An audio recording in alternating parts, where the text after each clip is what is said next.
right, folks, we are back here on Straight Out of the Cannon, Issues and Answers Friday with me, Scott Cannon.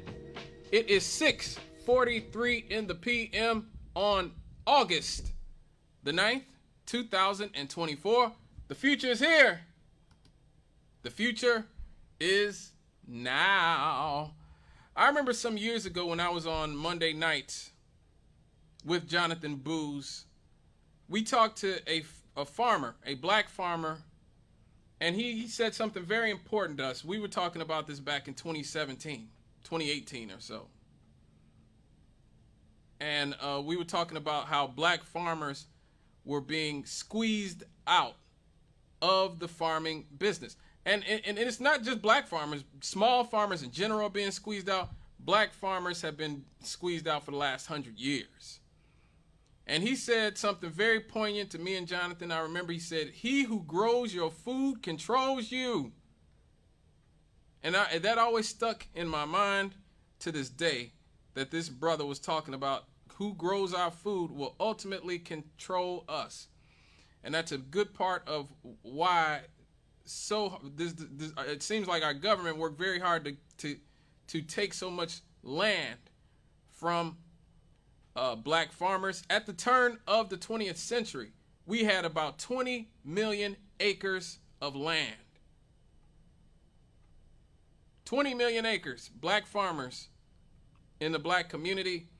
Today, we're down to about 3.5 million acres.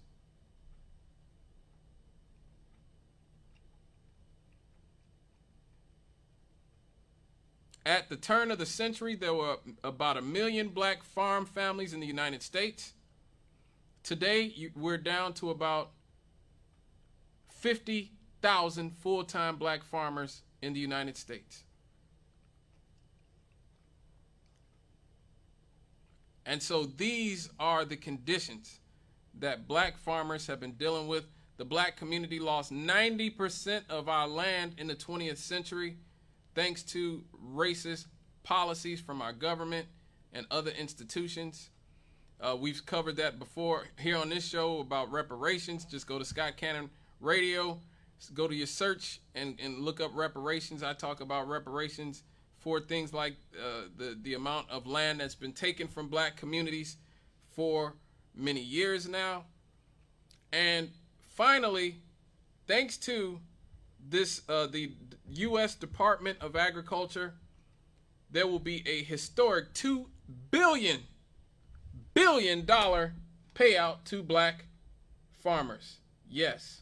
Money, money, money. Yes. Money, money, money. Cold, hard cash to black farmers who experienced systemic discrimination when they were applying to the USDA's farm loan programs. The U.S. Commission on Civil Rights actually documented how USDA administrators routinely denied loans to black farmers and other farmers of color for many, many decades, contributing to a massive decline in the amount of black-owned farms in the United States. These payouts finally came after 2 years after Congress funded them through the Inflation Reduction Act. So there you go.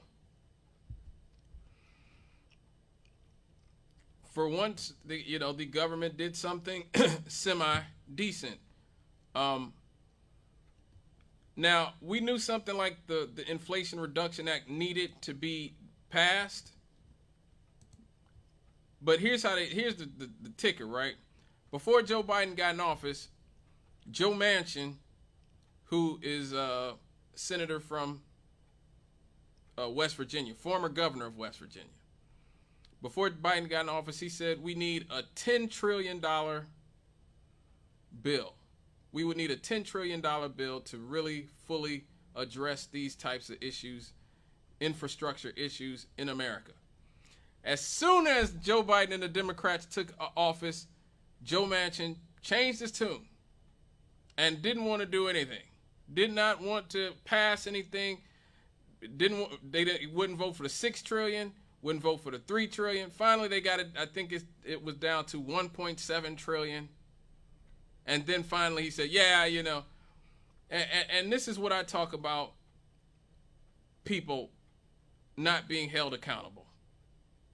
You know, and when it comes to our political system, we talked about LBJ earlier. We talk about LBJ a lot on this show because really, mostly because there's a lot of anniversaries, 60-year anniversaries around the Civil Rights Act, the Voting Rights Act. I'm sure in a few years we'll celebrate the 60th anniversary of the Fair Housing Act and all those other things. When you are the president or you are the head of a party, you have a lot of weapons at your disposal. You have the bully pulpit of the presidency. You are the head of the party, and you have the ability to shape the message and the tactics of your party. You have the ability to withhold support from certain politicians who don't get with the program. And in the case of somebody like Joe Manchin, Joe Manchin's wife and daughter were both being investigated by the government for malfeasance. His daughter actually ran the company that was running up the price on EpiPens that keep people from going into shock, and there was a lot of chicanery around that. Now, my stance was that Joe Biden should have and could have used that as leverage to get people like Joe Manchin to get on board for the bigger infrastructure deals. But obviously he didn't do that. And so we ended up with the anorexic $1.75 trillion package. But it was not a complete failure, even though it was not as big as it should have been. Even from what Joe Manchin said earlier, it should have been 10 trillion, but 1.7 trillion allowed us to be able to get $2 billion to these black farmers. And so it took 2 years after the Inflation Reduction Act. This actually came after the U.S. Commission of Civil Rights confirmed that as long ago as 1965, that the USDA, the U.S. Department of Agriculture, were discriminating against black farmers, but little was done to address these issues, and the number of black-run farms has dropped 96% from the last century. 96%.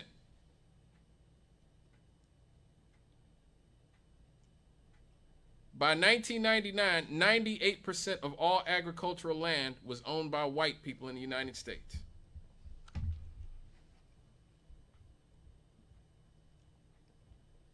And so they did this by maintaining these horribly discriminatory practices that did not allow black farmers to get the loans they need to save their family farms and to keep their legacies. On average, it took 387 days to process a black farmer's loan request. 387 days. That is over a year. You want to know how much time it took on average to process a white farmer's loan request? I'll wait. I'll give you a chance to think.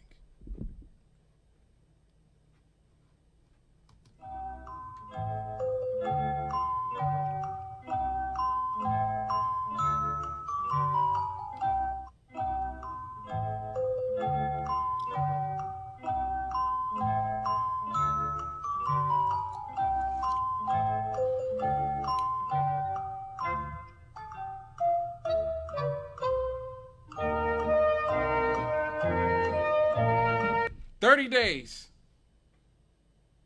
It took 30 days. So it would take them 387 days to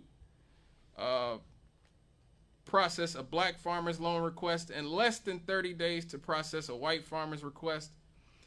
In one county, a person would only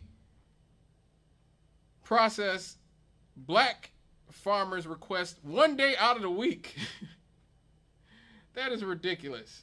That is absolutely ridiculous. But it just goes to show you how things work in our country, how racism has worked for many years in this country. But yeah. This is actually a huge win for the National Black Farmers Association, the $2 billion, because they worked on this for 4 decades. It took them 4 decades. 60,000 applications were turned in. 45,000 black farmers and other farmers of color have started receiving check. But this is not the end. I want you guys to know that this is absolutely not the end. They are still pushing for $5 billion in debt relief. $5 billion. So they are still pushing for $5 billion in debt relief. And they are having conversations with the White House to still get the $5 billion. So that's the land that's owned by so many of these black farmers that had their deeds or trust tied up with the USDA. And so it is encouraging.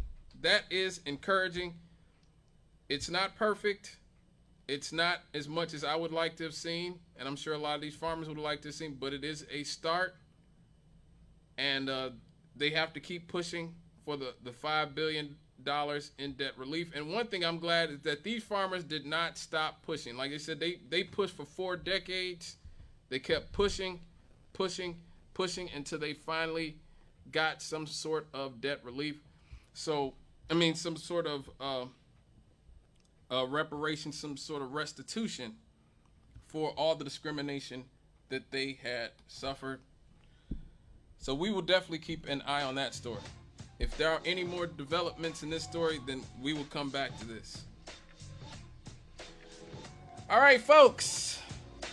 Thank you for tuning in to Straight Out of the Cannon with me, Scott Cannon. Coming up next, we're going to change the mood. It's time for the Happy Appies. We'll be right back after these.